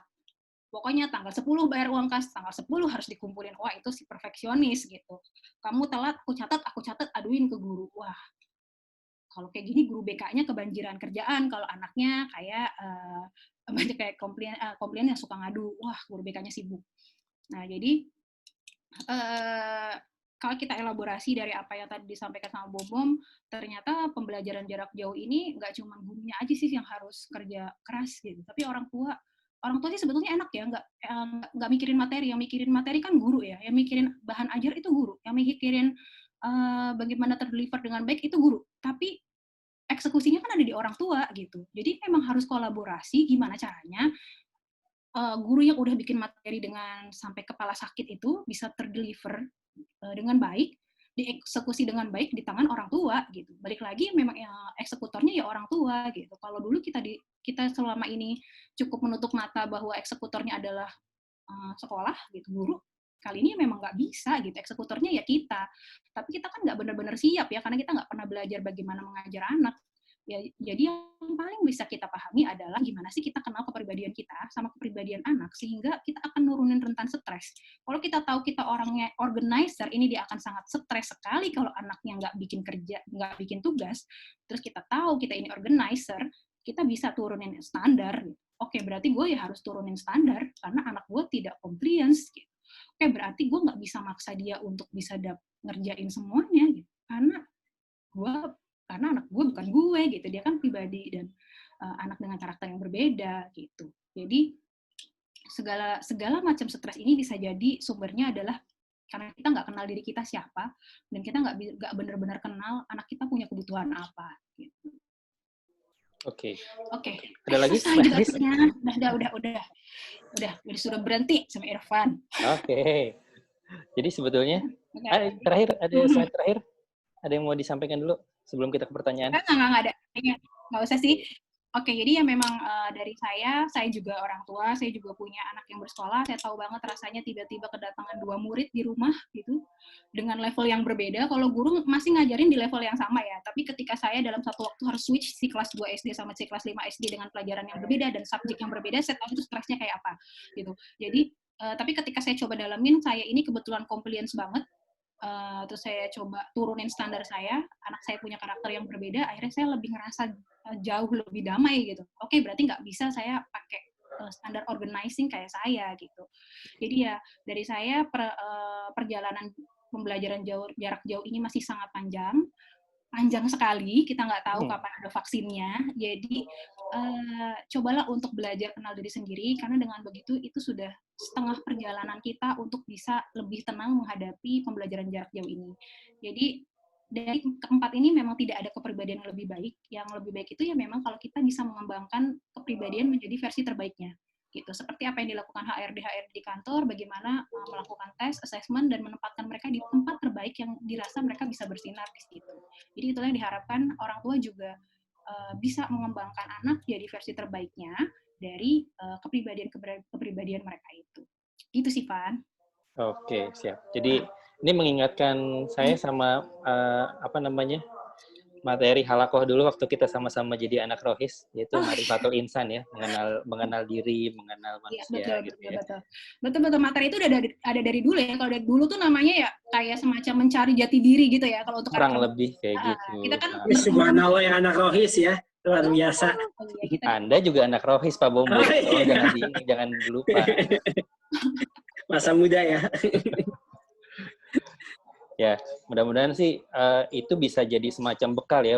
Pokoknya poin pentingnya adalah gimana caranya kita kenal sama diri sendiri dan kenal sama anak yang harus kita didik gitu ya. Iya, betul. Oke. Nah, ini pertanyaannya ada banyak banget ya. Ngomong-ngomong, kira-kira karena waktunya terbatas, gimana kalau misalnya Mbak Friska pilih satu aja pertanyaannya, lalu juga Mas Bom juga pilih satu aja pertanyaannya, jadi dijawab. Nanti sisanya akan saya save. Chat ini tuh yang banyak ini udah saya save lagi. Nanti kita akan jawab satu-satu.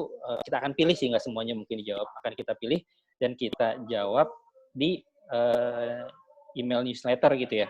Iya, ini jawab dulu satu ya. Pilih satu ya. Ya, pilih salah satu. Sorry, boleh dimatiin dulu sebentar ininya. Share screen-nya. Stop. Sip. Oke, Bom dulu lah. Ini masih baru kelar, Bom. Masih nafas, Bom. Coba, Bom. Bom dulu, Bom. Yuk, Mas Bom, gimana nih? Mana yang mau dijawab? Ini sebetulnya tadi ada yang menarik, tapi jawabannya bisa jadi panjang ya. Ini aja deh nih, dari Mas Ardi Wijaya. Apakah ada rekomendasi film yang bisa ditonton bareng oleh anak, guru, maupun orang tua agar mampu memperoleh edukasi secara bersamaan? Referensi film?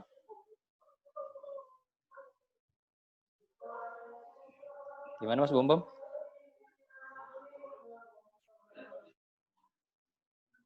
Masih di unmute, Mas Bom Bom? Masih di mute, tolong di unmute dulu. Oke, baru. Baik teman-teman, jadi karena luar biasa sekali ya, memang seharusnya nih diskusi.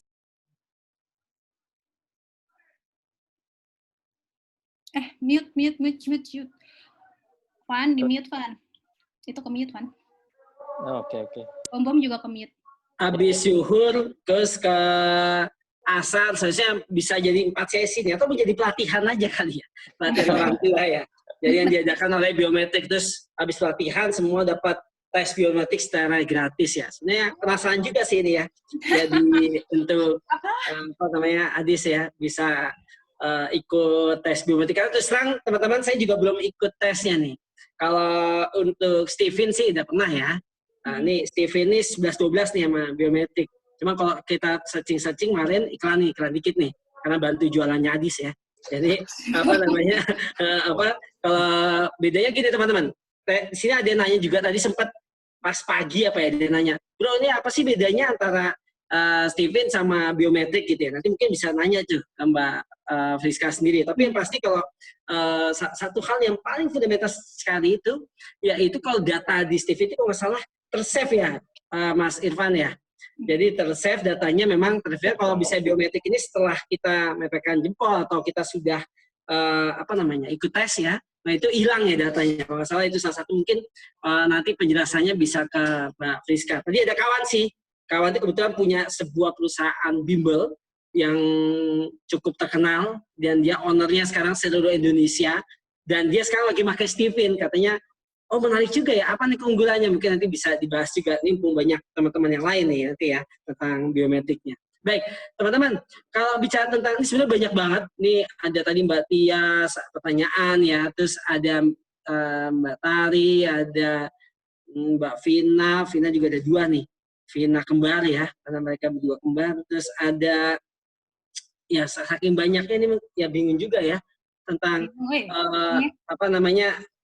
kalau saya pengen sih dibahas semua satu persatu gitu ya. Ada Mbak Veronica juga, ada banyak ya. Tapi bisanya contoh. Kita bikin Zoom lagi, Bom. Boleh banget. Tapi saya akan coba mengkreatkan masing-masing pertanyaan secara singkat saja gitu ya. Kalau misalnya kendala, kayak contoh gini. Kalau tadi masalah film ya, yang jawab tuh Bro Ivan, karena dia praktisi broadcast dan perfilman ya. Lebih paham dibandingkan saya itu ya. Oke, saya mulai dari atas teman-teman secara singkat, Ivan ya. Dari atas, dari pertama mungkin dari intinya dari Vina, anak gak mau belajar, terus kesabaran tingkat tiwa seperti apa, terus bagaimana menghadapi adanya. Intinya gini, harus ada tadi pola komunikasi, kalau itu jawabannya. Pola komunikasi antara dari anak dan juga orang tua. Serta tadi misalnya, kalau untuk permasalahan-permasalahan di lapangan gitu ya, misalnya tadi ada, kan besok belajar lagi sama Bunda tadi pertanyaan dari Vina Triana ya. Terus kalau anak lagi tidur seperti apa di bawah otak bawah sadar, benar sekali. Ada subconscious mind namanya ya. Itu jadi otak bawah sadar itu memang sangat mempengaruhi teman-teman. Nah, otak bawah sadar kalau bisa teman-teman mau bisik, kalau kebetulan saya juga mendalami ilmu keahlian hipnoterapi ya, khususnya hypnoteaching gitu ya. Di sini salah satunya kalau teman-teman ingin mencoba mengubah karakter anak, itu setelah teman-teman terbangun untuk sepertiga malam, atau teman-teman yang muslim biasa sepertiga malam sholat tahajud gitu ya, itu bisikin saja ke anak-anak kita. Bisikin hal-hal yang positif dan konkret selama jangan lebih dari 10 menit, tapi lewat dari 5 menit. Karena kalau dikurang dari 5 menit, kalau cuma dibisikin sebentar aja itu hilang ya, menguap. Itu boleh diulang, boleh dikuatkan. Tapi jangan sampai di dalam bisikan, saya contoh pas lagi dibisikin, itu ya Mbak Vina ya, lagi bisikin bicara, nah besok kamu jadi orang yang sukses ya. Sukses apa? Seperti apa bentuk suksesnya? Itu tidak terukur. Jadi ya?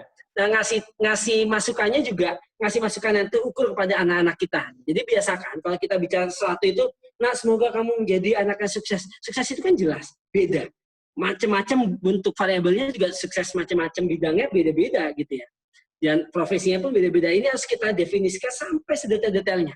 Jadi kalau mau jadi apa itu apa yang detail gitu ya. Kalau mau jadi ibaratkan, kalau mau jadi dokter, dokter apa gitu ya. Mau dokter spesialis anak, dokter umum, dokter gigi, bahasanya gitu ya.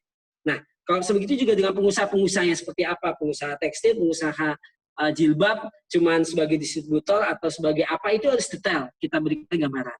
Nah, kemudian teman-teman, tadi ada Kak Erika juga tentang kelas 5, punya adik kelas 5 SD pembelajaran di TVRI. Yes, akhirnya saya merasa kurang maksimal untuk mengatasi motivasi belajar dan akhirnya monoton dan menjadi habit selama ini. Jadi gini, salah satunya Mbak Erika Yohana ya, Bu Fahan lah, dalam hal ini memang tidak bisa kita instankan. Jadi itu proses yang sudah berjalan begitu lama dan secara kontinuitas. Seperti hal layaknya tadi ada pertanyaan juga, saya lupa dari siapa, tapi saya baca di sini ada percayaan tentang bagaimana kalau kita telah salah langkah dalam mengajar nih. Sebenarnya tidak ada kata-kata salah, teman-teman, Bapak Ibu.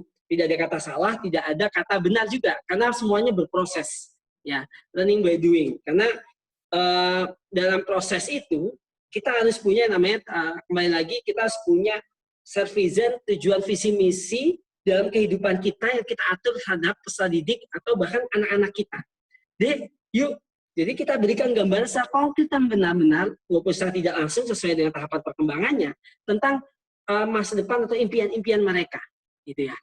Jadi pada dasarnya bagaimana motivasi belajar anak ini itu butuh kotak segitiga tadi, antara tidak hanya sendiri tapi bisa bekerjasama dengan gurunya ya, terus orang tua dan juga anaknya, gitu ya. Nah, teman-teman, kemudian singkat lagi tadi banyak kalau untuk khusus Mbak Fiska saya nggak bahas, bisa tadi Mbak Tias juga nih, Mbak Tias MPD nih, mahasiswa Magister Teknologi Pendidikan ya, FUMJ.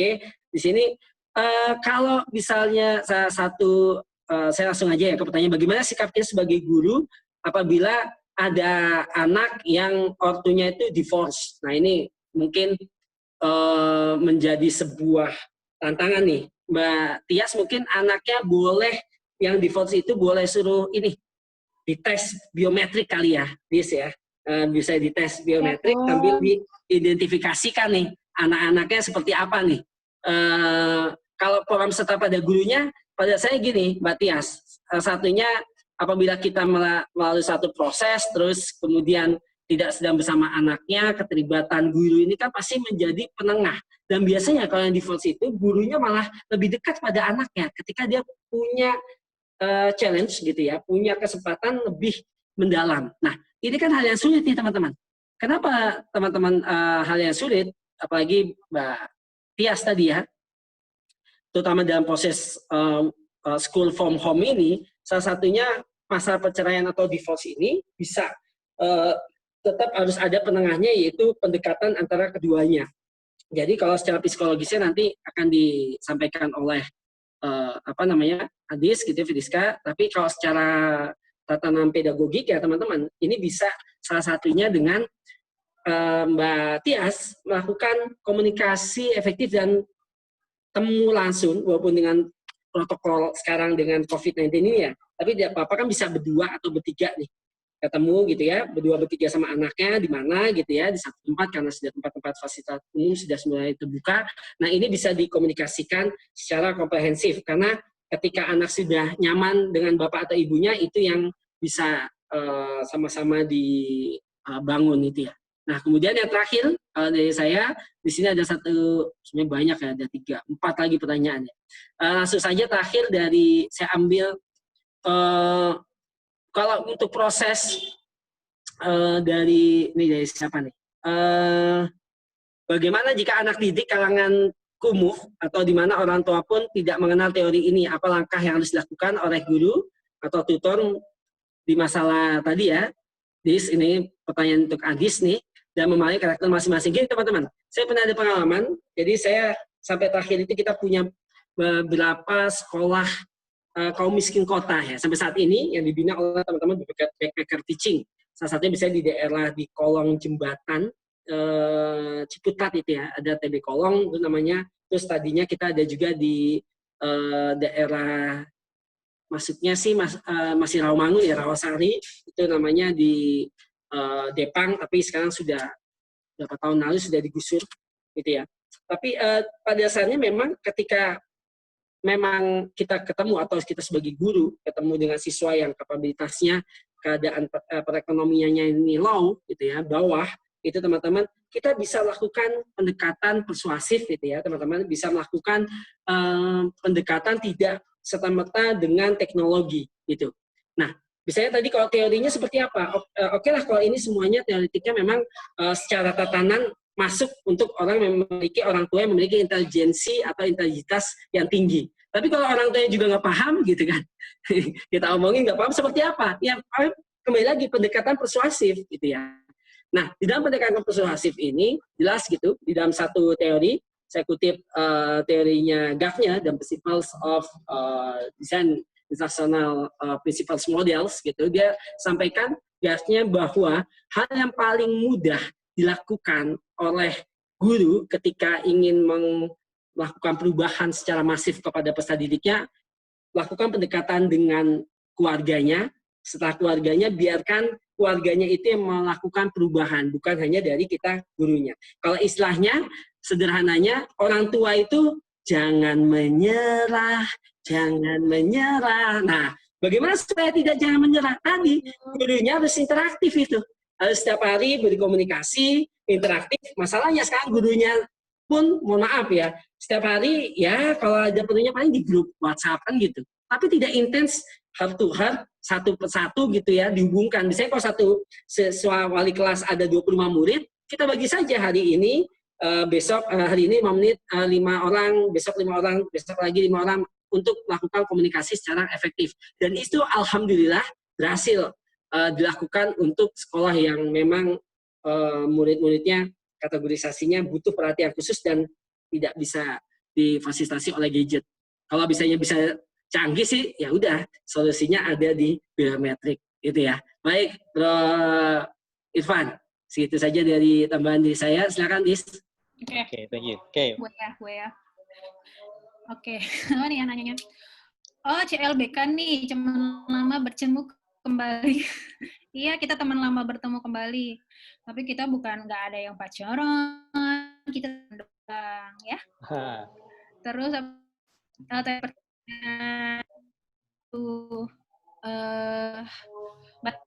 Mbak Tias pertanyaannya panjang nih. Mbak Tias dari UI juga ya? Oke, ini aja deh nih, karena katanya Irfan suruh cut, di sini bisa dilakukan usia berapa? Bisa dilakukan dari usia 1 tahun. Tadi ada yang nanya genetisan, sebetulnya karakter, bentar mana ya? Oke, sebenarnya kepribadian anak itu diturunkan dari kepribadian orang tua secara hereditas genetika kah? Ya, kepribadian karakter anak diturunkan dari orang tua, tapi tidak seperti kocokan arisan, nggak ada yang memastikan mana yang lebih utama, ibu atau bapak. Misalnya contoh pernah ada sebuah judul jurnal atau sebuah judul berita bahwa kecerdasan diturunkan dari ibu katanya, terus ibu-ibu se-Indonesia sudah nge-share itu di Facebook ya. Kalau carilah istri yang pintar karena kecerdasan diturunkan dari ibu kan gitu kan ya. Terus saya carilah jurnalnya gitu. Ternyata ada satu sel dalam tubuh perempuan yang bernama mitokondria yang tidak ada di laki-laki dan itu diasumsikan sebagai pembawa kecerdasan. Tapi sejauh ini cuma asumsi pembawa kecerdasan karena itu tidak ada di laki-laki. Tapi kalau dari psikologi sendiri sebetulnya sih kepribadian anak itu yaitu kayak kocokan arisan. Kita nggak bisa mastiin karakter mana yang lebih unggul, lebih banyak di anak gitu. Jadi kalau karakter DISC ini apakah terus pasti ketika bapaknya dominan ada anak yang dominan? Enggak. Ini benar-benar kayak kocokan. Kita nggak bisa benar-benar memastikan. Kita tidak bisa benar-benar memastikan anak kita apakah akan sama kita atau enggak. Gitu. Jadi cukup menjawab ya. Boleh jawab lagi nggak nih? Tadi juga kalau nggak salah ada yang tanya apakah bisa berubah kalau misalnya kayak gitu? Oh iya. Tadi mana ya? Ada pertanyaan. Apakah karakternya bisa berubah? Karakter utamanya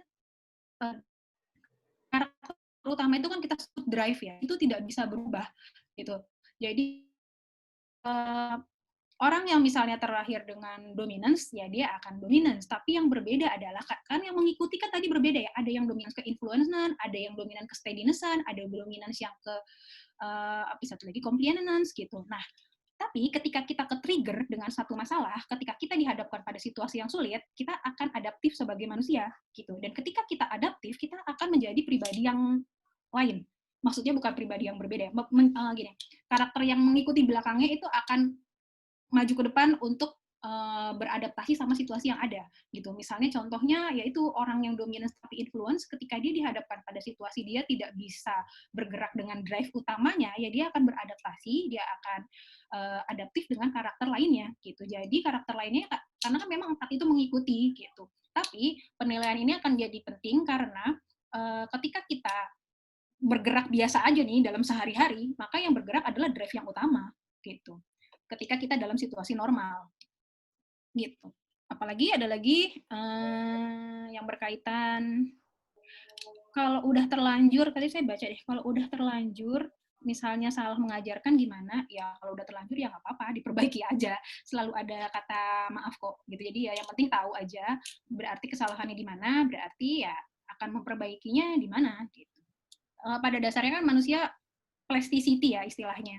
Kita akan bisa berubah tergantung dari stimulus yang ada gitu. Jadi ketika stimulusnya dirubah, ya maka behavior-nya juga akan berubah gitu. Jadi ketika sudah melakukan kesalahan, berarti stimulusnya aja yang dirubah supaya behavior-nya ngikutin. Tapi ketika stimulus itu gitu-gitu aja, ya behavior-nya juga akan jadi gitu-gitu aja. Gitu. Jadi dengan adanya kategori ini akan lebih memudahkan kita akan ngasih stimulus yang tepat nggak sih sama kebutuhan anak. Berarti masih ada harapan ya kalau misalnya ini merasa ada harapan. Apa tadi kata Bung Bung, jangan menyerah kan tadi back song-nya ya? Iya, betul. Ya, jangan menyerah gitu. Udah, Oke. Ini agak panjang-panjang, takutnya waktunya kelamaan. Tapi kalau misalnya yang panjang-panjang nanti kita pilih beberapa dan kita masukin pertanyaannya ke newsletter aja kali ya. Ya boleh. Tadi kata Bom apa? Coba dong gratisan, kita kasih aja Van, gratisan Van. Oke, sip. Nah, speaking of gratisan, saya mau kasih tahu kalau misalnya kita akan kasih 10 tes gratis untuk Bapak Ibu dan teman-teman semua. Tapi nggak cuma sebetulnya nggak gratis amat biar ada effortnya gitu ya. Kita pengen kasih syarat gitu ya, biar agak menantang. Nah, syaratnya sebetulnya gampang, tinggal follow aja akun Instagramnya Biometrik @biometrik_id dan juga fanpage. Fanpage-nya cari aja di fanpage ini Facebook ya, bisa cari di Facebook Biometrik Indonesia. Gitu. Kalau misalnya udah nggak aktif main Facebook, ya udah nggak apa-apa. Yang penting salah satunya di follow. Nah, terus kasih komentar mengenai webinar sore hari ini dengan hashtag webinar biometrik. Terus ya kita minta komentarnya, testimoninya diposting di Instagram atau enggak di Facebook. Jangan lupa mention kita.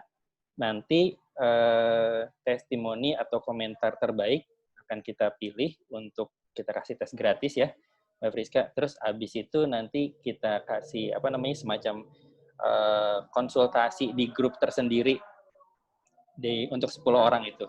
Sebelumnya mohon maaf ya, agak toa nih masjid di dekat rumah saya, nggak apa-apa. Bentar lagi maghrib berarti. Nah, itu aja sih sebetulnya syaratnya. Nanti akan diinformasikan juga sama admin kita melalui WhatsApp ke WhatsApp-nya Bapak Ibu dan teman-teman sekalian.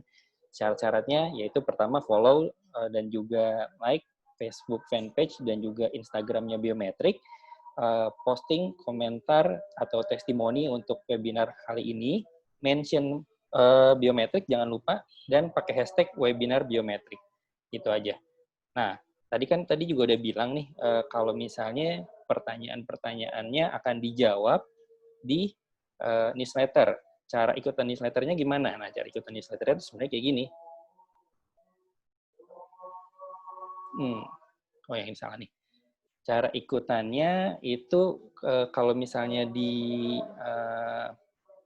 Instagram, di sini kan ada link tree biometrik, diklik aja, nanti akan keluar link tree kayak gini, ada beberapa pilihan, klik aja yang tips parenting di email kamu gitu. Nanti kalau misalnya diisi nama dan juga email Bapak Ibu semua di situ, besok atau beberapa waktu kemudian akan kita kirimin email reguler tentang terkait sama hal-hal parenting, pendidikan, dan lain sebagainya. Kurang lebih sih kayak gitu aja. Ya. Oke. Saya rasa kalau misalnya dari saya cukup untuk diskusi kita sore. Sebenarnya nggak ada cukupnya sih untuk diskusinya, lagi seru-serunya. Cuma ya waktu juga yang harusnya memisahkan kita. Tapi sebelum kita berpisah, saya pengen mengingatkan bahwa salah satu tujuan kita berkumpul di sore hari ini adalah untuk launching website dari Biometrik. Dah, insya Allah terima kasih buat Bapak Ibu dan teman-teman semua yang ikut webinar kita pada sore hari ini karena sudah berkenan untuk turut menjadi saksi launchingnya website Biometrik Indonesia. Insya Allah bersama-sama kita launching website Biometrik Indonesia dengan ucapan Bismillahirrahmanirrahim. Oke, insya Allah ini tampilan dari website Biometrik. Dan ada ondel-ondel lewat di situ. Jadi kesannya kurang khusyuk. Ya, silakan Bapak Ibu dan teman-teman semua untuk kunjungi website Biometrik di www.biometrikindonesia.com. Baik. Oke.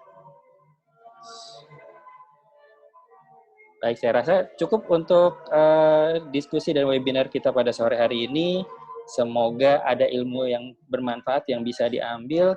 Terima kasih pertama buat Mbak Friska dan juga Mas Bom Bom. Semoga kita bisa silaturahmi lagi di lain kesempatan. Dan buat teman-teman semua, Bapak Ibu sekalian, sampai ketemu lagi di webinar yang akan datang. Kalau misalnya masih ada umur. Oke. Saya akhiri, billahi taufiq wal hidayah. Assalamualaikum warahmatullahi wabarakatuh.